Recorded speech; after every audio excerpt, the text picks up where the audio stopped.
இவ்வளவு நேரம் இந்த 8 பேரும் பேசினதை பொறுமையா கேட்ட உங்க எல்லாருக்கும் முதல்ல நன்றி. இந்த 8 பேரையும் பாராட்டி நீங்களாம் ஒரு தடவை ஜோரா கைதட்டலாம். காரணம் என்னன்னா, சண்டை கட்டுறதுக்காக இல்லை, இதுதான் உண்மையான நிலை. பாலியல் ரீதியாக குழந்தையிலிருந்து கிழவி வரை பாதிக்கப்படுகிறார்கள். அப்போ இதுல என்ன இருக்கு அப்படின்னு நீங்க கவனிச்சு பாத்தீங்கன்னா, உடை காரணம் அல்ல. பெண்கள் இப்படி நவநாகரிகமா உடை அணிவதனால தான் இந்த சிக்கல் அப்படின்லாம் நிறைய பேர் சொல்றாங்க. உடை காரணம் அல்ல. 2 வயசு குழந்தைகிட்ட என்ன உடை இருக்கும், 80 வயசு பாட்டிக்கிட்ட என்ன உடை இருக்கும்? அப்போ பாலியல் சார்ந்த இந்த குற்றங்கள் நடைபெறாமல் தடுக்க வேண்டும். அடுத்தது, பள்ளிக்கூடங்கள்ல நேற்றைய செய்தித்தாளில் வந்திருக்கு, 24 ஆசிரியர், தலைமை ஆசிரியர் எல்லாருக்கும் அவங்களுடைய சர்டிபிகேட் முதற்கொண்டு எல்லாத்தையும் தடை செஞ்சு பள்ளிக்கூடத்தை விட்டு நீக்கிறாங்க. அப்போ பாலியல் குற்றங்கள் பள்ளியில நடக்காம இருக்கணுங்கிறதுக்கு இந்த முயற்சி எடுக்கப்படுது. கல்வியில படிக்கிறவங்களுக்கு நிறைய பணம் கொடுக்குறாங்க, உதவி செய்யறாங்க. இப்போ சகானா, தேவ சகானான்னு ஒரு பாப்பா துபாய் போறாங்க. அதுக்கு கவுன்சிலரும் உதவியெல்லாம் செய்யறாங்க. எல்லாம் பண்றோம். ஆனால் முன்னேறி கொண்டே தான் இருக்கிறோம். ஆனால் ஒரு பக்கம் வீழ்ச்சி அடைந்து கொண்டே இருக்கிறோம். பெண்கள் விஷயத்துல நாம் இன்றும் விழுந்து கொண்டே இருக்கிறோம். ஒவ்வொரு வீட்டிலையும் அந்த அச்சம் இருக்கிறது. என் குழந்தை பள்ளிக்கூடம் போனா பத்திரமா திரும்பி வருமான்னு. அதுக்கு யார் கேரண்டி தருவான்? ஆண்கள்லாம் சேர்ந்து நாங்கள்லாம் நல்லா பத்திரமா பார்த்துக்குவோம் அப்படின்னு யாராவது சொல்ல முடியுமா? இந்த சமூகம் மாறணும்.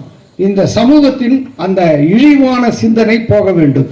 அதுக்கு இது போன்ற மகளிர் தினத்தில் இவங்க சொன்ன கருத்துக்களை நாம ஆண்களாக இருக்கிற நாம வீட்டில் பயன்படுத்தணும், சமூகத்தில் பயன்படுத்தணும், மற்றவர்களும் அது போல சமூகத்தில் பயன்படுத்தணும். ஒரே ஒரு செய்தியோட நான் தீர்ப்புக்கு வந்துடுறேன். நான் 2017ஆம் ஆண்டு இலங்கையிலிருந்து இங்க அகதி முகாமில் தங்கி இருக்கிற பகுதிகளில் பொம்மலாட்டம் நடத்துவதற்காக போன போது, திருச்சியிலிருந்து புதுக்கோட்டை போற வழியில ஒரு முகாம். அந்த முகாமுக்கு போன போது நிகழ்ச்சி பெண்கள் தற்கொலை பண்ணிக்க கூடாதுன்றதை பத்தி நிகழ்ச்சி. பெண்கள் ஆண்கள் யாருமே அந்த முகாமில் இருக்கிறவங்க தற்கொலை எண்ணம் கூடாதுன்றதை பத்தி நிகழ்ச்சி. அது செய்ய போன போது ஒரு பாப்பா நிகழ்ச்சி முடிஞ்சு நாங்க எல்லாம் ஸ்டேஜ் பிரிச்சுக்கிட்டு இருக்கும்போது சந்து உள்ளேருந்து அண்ணன் எங்க வாங்க அப்படின்னு கையாட்டுச்சு. போனேன், கை நீட்டுங்கன்னுச்சு. கை நீட்டினேன். நான் ஏதோ கொடுக்க போறாங்கன்னு நினைச்சு இப்படி கை நீட்டினேன். இல்லை இப்படி நீட்டுங்கன்னுச்சு. நீட்டினேன். மேலே கை வச்சு நான் இன்று இரவு தற்கொலை செய்து கொள்ளலாம் என்று முடிவெடுத்திருந்தேன். அதுக்கு எல்லாம் மருந்தெல்லாம் வாங்கி வச்சுட்டேன். உங்க பொம்மலாட்டம் பார்த்தேன். நான் தற்கொலை பண்ணிக்க மாட்டேன், ஆனா என்னுடைய நிலை என்னன்னு உங்ககிட்ட சொல்லணும் அப்படின்னு சொல்லி அந்த பாப்பா சொல்லுது. நான் ஆண்கள் போடுற சட்டை மாதிரி பள்ளிக்கூடத்துக்கு போட்டு போவேன். என்னை உட்கார சொல்லி தான் பதில் சொல்லுவாரு எங்க வாதியாரு. இந்த சட்டை காலரை இப்படி பிடிச்சுக்குவாரு.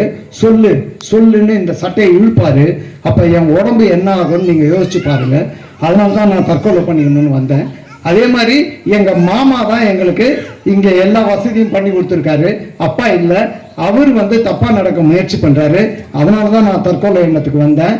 இப்படி பல விஷயங்களை அடுக்கி சொல்லிவிட்டு அந்த பெண் என்ன சொல்லுச்சுன்னா, நான் அவங்கள கொன்னாலும் கொல்லுவேனே தவிர நீங்க சொன்ன மாதிரி நான் தற்கொலை பண்ணிக்க மாட்டேன்னு தன்னம்பிக்கையோடு பேசியது.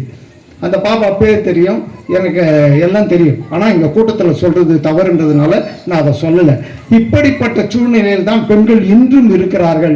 ஆகவே சுதந்திரம் அடைந்தது போல தெரிந்தாலும் அடையவில்லை என்பதே தீர்ப்பாக சொல்லி, அதை அடைவதற்கு பெண்கள் மட்டும் முயற்சி செய்தால் போதாது. அவங்க வீட்டில் இருக்கிற பெண் குழந்தையா இருக்கலாம், ஆண் குழந்தையா இருக்கலாம். நிறைய பேர் என்ன சொல்றாங்களா, பெண்களுக்கு பாதுகாப்பு வேணும், கராத்தே கத்துக்கோ, ஜூடோ கத்துக்கோ, சிலம்பம் கத்துக்கோன்றான். முதல்ல கூட இருக்கிற ஒரு ஆணுக்கு நீங்க சொல்லுங்க, பெண் இருந்தால் எப்படி நடந்து கொள்ள வேண்டும் என்பதை ஆணுக்கு கற்றுக் கொடுங்க. என் பக்கத்துல ஒரு பெண் உட்கார்ந்தா நான் எப்படி நடந்துக்கணும்னு எனக்கு தெரியணும்ல. நீங்க பொண்ணு கராத்தெல்லாம் தெரிஞ்சிருந்து சும்மா நல்ல எண்ணத்தோட உட்கார்ற என்ன 4 சாத்திச்சுன்னா என்ன ஆகும்? அப்போ புரிதல் தான் முக்கியம். இந்த சமூகத்தில் புரிதல் மிக மிக அவசியம். அது பெண்ணா இருக்கலாம், ஆணா இருக்கலாம், யாரா இருக்கலாம். இந்த சமூகத்தில் வாழ வேண்டும் என்றால் சுதந்திரம் இன்னும் அடையவில்லை. அதாவது முழுமையான சுதந்திரம் வரல. நிறைய சட்டம் இருக்கு. வரதட்சணை வாங்கக்கூடாதுன்னு சட்டம் இருக்கு. யாராவது வாங்காம இருக்காங்களா? பீரோவில் கண்ணாடி வச்சுதான் வேணும்னு கேட்கிறாலும் கண்ணாடி வைக்காம வந்ததுனால பீரோவை திருப்பி அனுப்பினால உண்டா இல்லையா? பெட்டு, கட்லு, இது அது கரண்டி விட்டு போச்சுன்னு கேட்கற நாத்தனார் இருக்காங்க.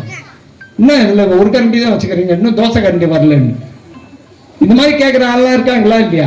அப்ப இந்த சமூகத்தில் எல்லாமே சட்டங்களாக திட்டங்களாக நம் முன்னால் அழகாக அடுக்கப்பட்டிருந்தாலும் அதற்கு பின்னால் ஆபத்து இருக்கிறது.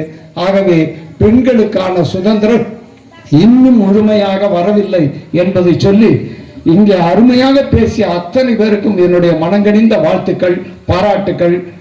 ரொம்ப சிறப்பாக ஏற்பாடு பண்ணிய அன்பு சுய உதவி குழுவுக்கும் இந்த மகளிர் தின நாளில் நாம் எல்லாம் ஒரு உறுதி ஏற்றுக்கொள்வோம். நம் பகுதியில் இருக்கிற பெண்களுக்காவது நாம் பாதுகாப்பாக இருப்போம்.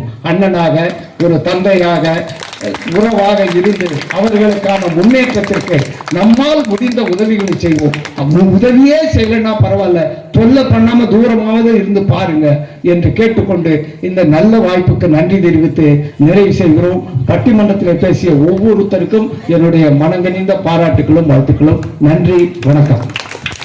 மிக்க நன்றி.